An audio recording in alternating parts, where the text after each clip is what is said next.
My fascination with Murfreesboro's library started when I was really young. My mom used to take us to the library pretty often, and I can still remember how excited I was when I got my own library card. When I was in middle school, we lived close enough for me to ride my bike from our house on North Manny to the library on College Street. I would spend hours there trying to soak in as much knowledge as possible. Nearly 16 years ago, I was lucky enough to get a job at Linebaugh, where I've spent the last 7 years researching and writing a history of the library system. I think it's safe to say that I have a lot of love and respect for libraries, and especially for this system. I wish the library system a happy 75th anniversary.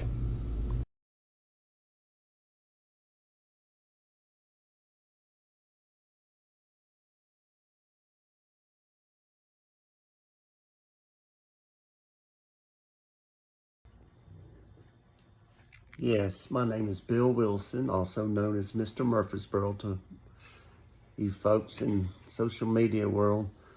I have fond memories of Linebaugh Library. My kindergarten class, where I started kindergarten at the Methodist Church, which was across the street, and it still stands today, we would walk across the street and get to go down in the basement for puppet shows. I don't know who else remembers that, but I fondly remember, and I was 5 years old, 6 years old, something like that, however old you are when you're in kindergarten. And that was one of my fondest memories, is going down in the basement to see puppet shows.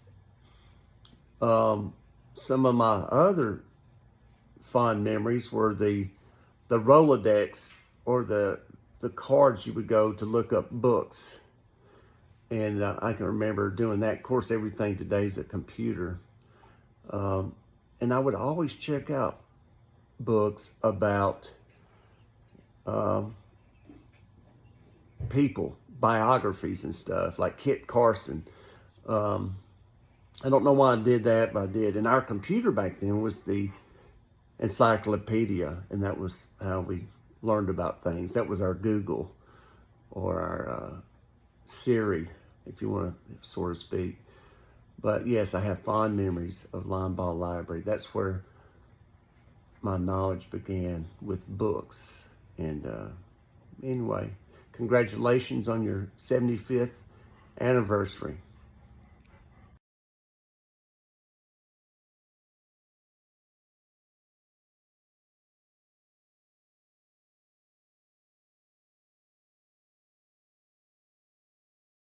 Happy 75th anniversary, Rutherford County Library System, from Smyrna Public Library. Hello, this is Ginger Graves, branch manager of the Smyrna Public Library. I am happy to be part of this esteemed library system since I was hired in 2018. It is possible that the RCLS motto of Explore, Imagine, Engage should now include Endure, because serving everyone for 75 years is a clear testament to endurance. The Rutherford County Library System is known for its wonderful collection of books, and more books, among other interesting and valuable items that are available to everyone. Anniversary celebrations like this one make a great time for a reminder of the many varied ways that RCLS serves everyone. We serve everyone who enjoys celebrating holidays and using their imagination. We serve artists and storytellers and craft makers. RCLS serves everyone who enjoys playing games. Games that are educational, games that are fun, games that are messy, and games that are either solitary or social. RCLS serves everyone who enjoys reading, everyone who is learning to read, everyone who enjoys using computers, everyone who enjoys puzzles, and those who enjoy listening to stories. RCLS also serves everyone who enjoys spending time outdoors doing art activities, reading a storybook walk, playing family bingo, and learning about fire safety and fire trucks. RCLS serves everyone who is new to the community and those who are new to the library. RCLS serves local authors and other librarians from across the state of Tennessee. RCLS receives help in serving everyone with the consistent support we receive from our friends groups. Their dedicated service to our cause makes our service to everyone greater. RCLS serves everyone by employing an outstanding and dedicated staff. The RCLS staff serves everyone by working outreach at schools, community events, organizations, and businesses. We serve everyone by keeping in good communication with the community and library patrons. We serve everyone by striving to maintain updated facilities and technology. RCLS has endured for 75 years with the goal of supporting this community to the best of its ability. We look forward to many more years of serving everyone. Rutherford County Library System. Explore, imagine, engage, endure. Happy anniversary.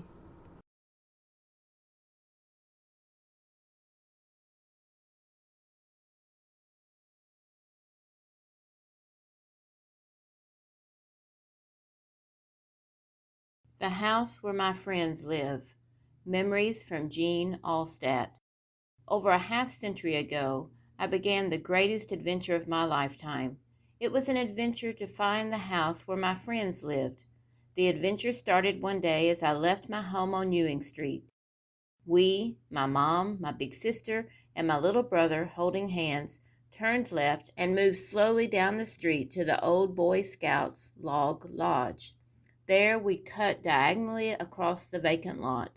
I remember sneaking glances at a giant looming water tower, a massive and scary sight to a 5-year-old. On we walked, past Gannon's grocery, where we stopped to buy Mary Jane's for a penny and a carton of wax bottles of colored sugar water for a nickel. Fortified for the long journey, we headed downtown. Much of the journey is forgotten, but I remember it was a very long way for 5-year-old short legs. After passing gigantic home after gigantic home after gigantic home, we finally arrived at the house where my friends lived. It was an old brick building, square in design, 2 stories with 2 windows, like eyes peeking over a bleak-shaped roof, which was held up by square brick columns. We all went up the concrete stairs, through heavy doors, and into a great silent room where we had to whisper. Whispering was a mighty difficult task for a 5-year-old. Quietly, we all went upstairs and sat on a rough wooden floor and shared in the lives of our friends.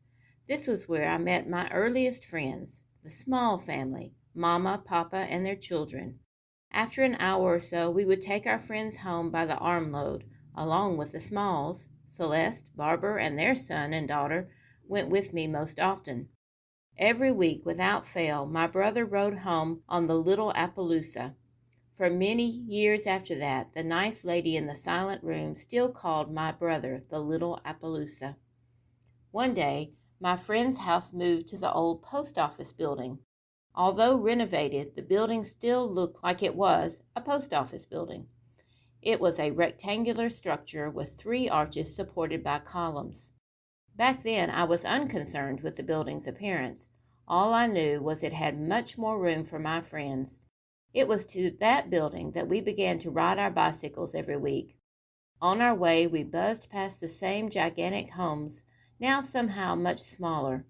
On our route, over crumbling brick sidewalks, we flew over the barrel and the little barrel jumps, camel hump-like bumps caused by enlarging tree roots. At this new house is where I met new friends like Joe and Beauty, and I began a lifelong love affair with what my husband has termed small furry creatures. It was here also that my sister palled around with Beth, Amy, Meg, and Joe, who remain her most cherished friends today. Later in high school, I was too busy to visit my friends often. I guess you might say they were just acquaintances then. Only late at night, I did occasionally have time to run down western trails with all of Zane's cowhands. 4 years later, one new house full of friends helped pay for my college education. Day after day, I would return them to their places and send many more on their merry way. In this domicile, some spoke Elizabethan English and paraded across the stage in, of all silly things, tights.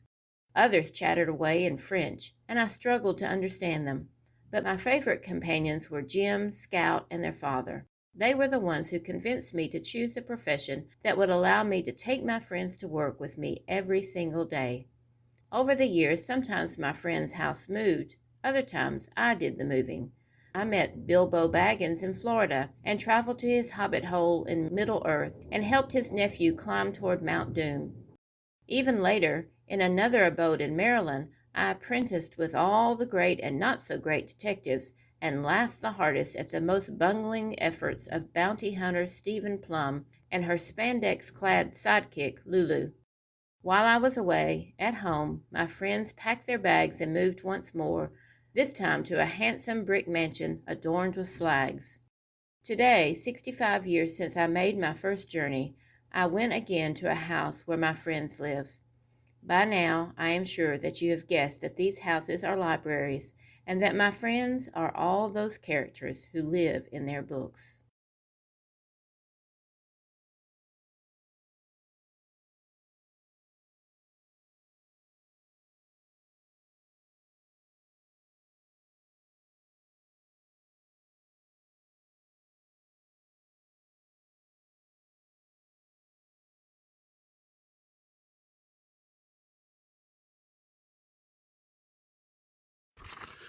My most cherished memories of working in this system would probably come from the annual Free Comic Book Day events in May and again in October.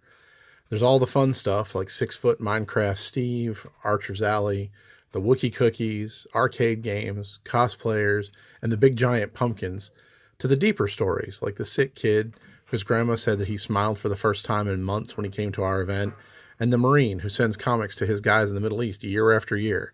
We make a fun space and a big difference at the same time.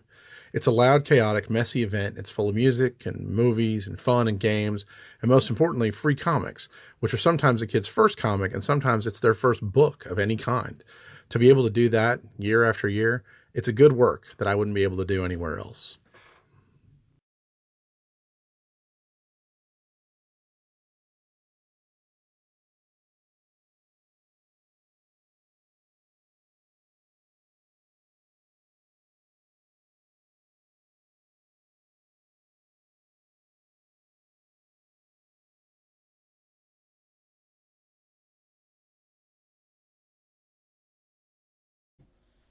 I became supervisor in 2018, and they said, you got to take over Halloween Comic Fest to do it. So I did from 2018 so far 2022. It's a big job. We used to order comics for the entire system. There's Shasta sorting through them all. We'd ship them out to Smyrna and MGL, the tech. We had these toys for the kids to play with, crash into each other. That's what these inflatable pumpkins are. They did not survive, but they're cheap. There they are, Lisa and Kathleen demonstrating. That was a great artwork. I don't know who did that, but isn't that fabulous? It's the Thing from the Fantastic Four, his fist busting through our wall. And we also show a movie, Mask of the Phantasm. We're actually not showing the movie right there because we could not get it to work for a long time. A real bad feeling when people are waiting. Eventually, we did get it to work. But the kids had their pumpkins. They played while they waited. Everyone was very patient with us. It's just a good vibe on Halloween Comic Fest. There's someone watching the movie, which we did eventually get to work.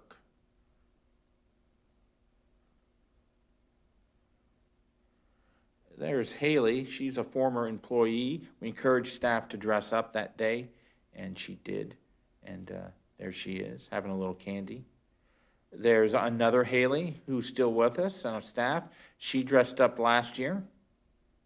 I don't know who these characters are. I'm too old. There is Allison, who did not work out front at all that day.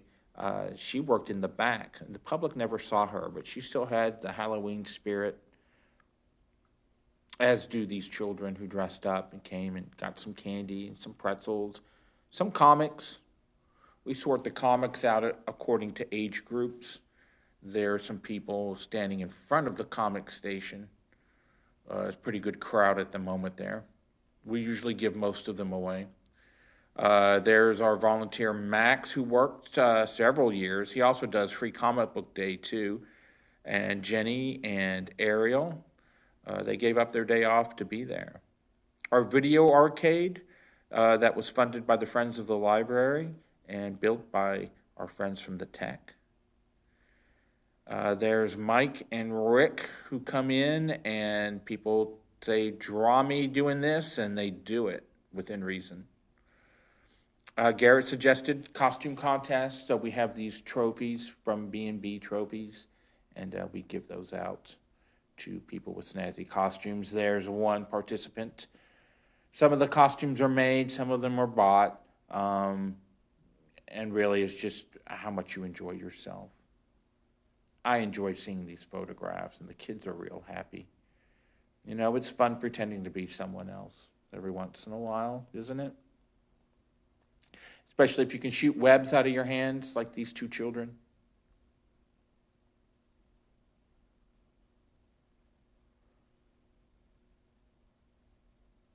A lot of these characters, I don't know who they are. I'm too old.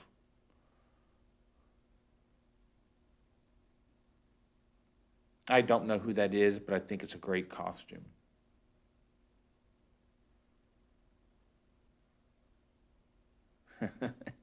I think the little girl is Minnie Mouse. That's from several years ago, but I remember her.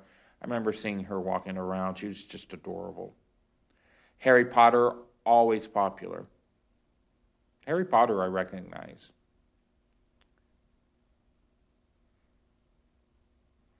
And there is McNevin, who was with us. I think this is from 2019. He dressed up. He brought costumes for a couple of other staff to dress up, and he taught people how to draw manga. There's more movie fun there. And people just chilled out. They're treating the library like their home. It's great. There's another year with Max guiding someone through the assortment of comics we have, just talking to people about, you know, what they like about comics.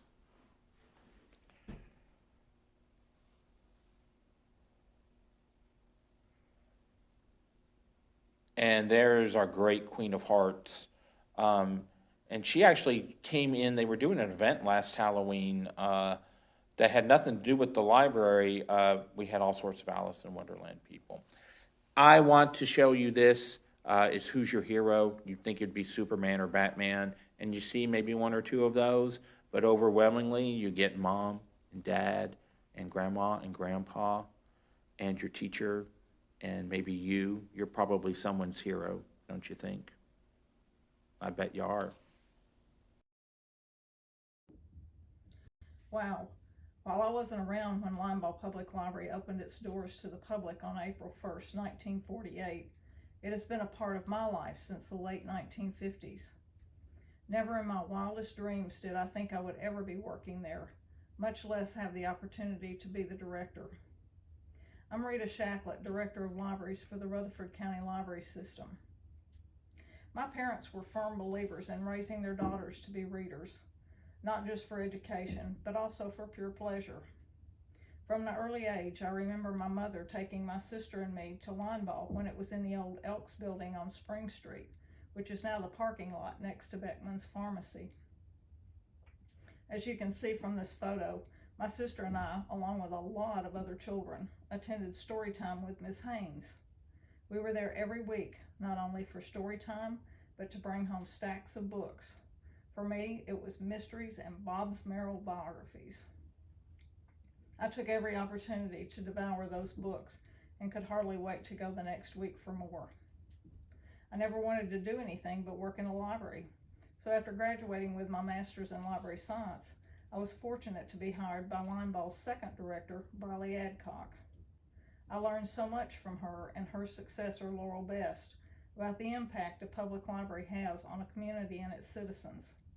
I can proudly say that I have now done every job, including janitor, and seeing this one library grow to 6 branches and a bookmobile. I hope you will help us celebrate such a wonderful milestone. And if you don't have a library card with us or haven't been to visit lately, don't miss out. Join the thousands of folks that have discovered the joys of reading.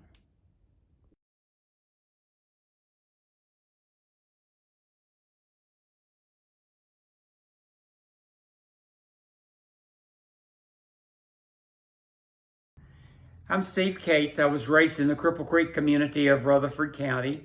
I was born in 1940, and one of my fondest recollections through my growing up years and into my current years is the use of Linebaugh Library. My parents and aunts and grandmother and so forth helped me to develop a love of reading and books at an early age. I'm glad to see that happening now with my great niece, Mary Cates, who is the 9th generation to live in our home on Cripple Creek. I'm so happy to see her at almost 1 year old being interested in books as well, because I do remember my father reading to me from a very young age. In particular, my first recollection of reading and books, he often read the funny papers to me. And I developed that interest. We had a library at our church where I started in 1945, the First Baptist Church. I wish I knew when I first went into the Linebaugh Library. I just have a huge collection of memories of going there, but I cannot know exactly when, whether it was right after they opened or not.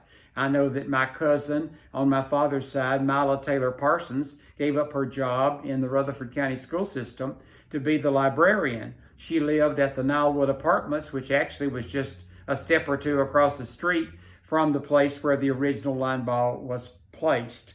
It was in the home of the Professor Eaton, who was head of the Union University. Later, when Union University passed on to be the Tennessee College for Women, then that house was still there and used. Professor Eaton and his wife were buried there in a small 2-slot mausoleum near the home. Mrs. Annie Byrne Roberts, who lived down on the corner of Manny and East Main, kind of catty-cornered across from Junior's, told me about being there when they moved the tomb of Professor and Mrs. Eaton, and you can see it today out in Evergreen Cemetery. She could remember seeing Mrs. Eaton's hair as they moved the mausoleum. Anyway, that home was the library, and I can remember the smell of the books when I went in, and oh, the great joy that it was. I'm sure I was limited on how many I could get because I would have gotten, I guess, more than I could carry. But anyway, Ms. Parsons worried at one time that I was reading books too old for me. I remember her having that discussion with me. Anyway, it was fascinating to do that. Of course, that was more in the summertime. In the winter, then, of course, I would be in school, and in the spring, that didn't mean we wouldn't come to town, but I would have books at Kittrell School, and the teachers at that time were allowed to come to Linebaugh and get 25 books a month and bring them back to their classrooms. And that would mean, of course, we had an infusion. We didn't have a lot of books in our individual classrooms for the library, and we weren't allowed to use the big school library, which was, of course, for high school students. Later on, the younger students at Kittrell were allowed that, but not at that time. Anyway, I just always look forward to coming. I can remember the little orange back biographies of people like Kit Carson and Clara Barton and Andrew Jackson and others. There was a whole series of those, and I was always afraid they would run out, but there would always be more. So I enjoyed biographies, I enjoyed historical fiction, I enjoyed all kinds of books at that time, and just loved being there and prowling through. I remember when they moved then over to North Spring Street, into that brick building, just half a block down from East Main Street, and going over there. I remember when they were at the Arts Center, and then of course the new building, which was very grand and still is, although I'm sure that the people who work there know that it's limited. but it's just been a strong part of my life. And now in my retirement, and especially in the last 2 years when I've been at home so much, or 3 actually, then I've found that it is even more possible to read more books. For several years, going to exercise, driving my car, and so forth, I read a lot of books on CD. But now I'm back to reading the real book. I know people enjoy ebooks and things like that, but I like my books just to use as I've always done. And I still appreciate all that Linebaugh provides and has provided in this community. I remember all the librarians. I remember many of the people who work there. And I'm especially fond of the current workers at Linebaugh, especially because of the kindness that they show to some of the less fortunate in our community. It's really going above and beyond. It's important, but it's so wonderful that they are able to deal with them in very particular ways and assist them as they come to be there oftentimes during the day in the cold weather, the hot weather, and so forth. But that's my story with Linebaugh. It's been a wonderful and resource for me, a great joy in my life. It's been the standby because, of course, classroom libraries came and went.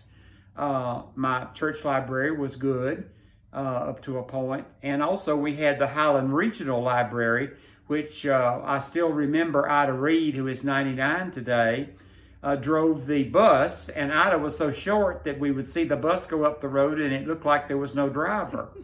But anyway, we would, my brother and I would go to the Cripple Creek Presbyterian Church, knowing that an infusion of new books was there.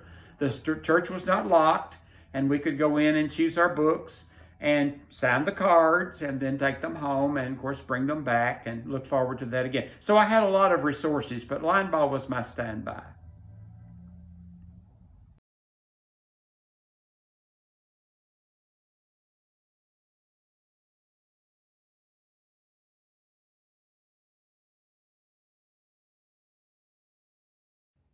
When I think about Linebaugh Library and this wonderful 75th anniversary, all I can remember is my days from my childhood when my mother, Helen Brown, worked at Linebaugh Library when it was located on College Street, where the Center for the Arts is today. She was a circulation librarian. She was also Queen Helen, who did story time, and I spent many, many hours in that building looking at books and enjoying all that was there during my growing up years. And so I love Linebaugh Library, and I'm so pleased to be able to follow in her footsteps as branch manager here for the last 12 years. I'm so happy to be able to wish all of Rutherford County Library System a very happy anniversary.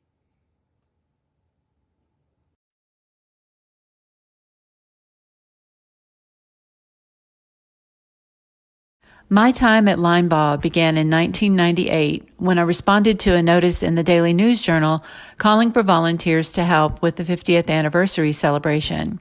I was tasked with handing out bookmarks to patrons as they came in the door and then serving refreshments. By the end of that day, I had been encouraged by a staff member to apply for the position of page, and then I began full-time employment in 2002. I have wonderful memories of the library through the years, notably the summer programs when my children were small and the patrons I have come to know through bookmobile and outreach service. I appreciate being able to work in an environment that welcomes all walks of life and strives to meet the needs of the individual. When I am out running errands, it makes me happy to run into patrons from the library and chat for a moment, and I know that the sense of community I feel here in Murfreesboro is due to working at the library for so many years. The personal growth I have experienced as a library employee has benefited all other areas of my life as well, and I just can't put a price on the joy that I feel helping our library foster a love of reading and supporting lifelong learners. Happy 75th anniversary to Linebaugh, and thanks for all you've done for me and all you do for our community.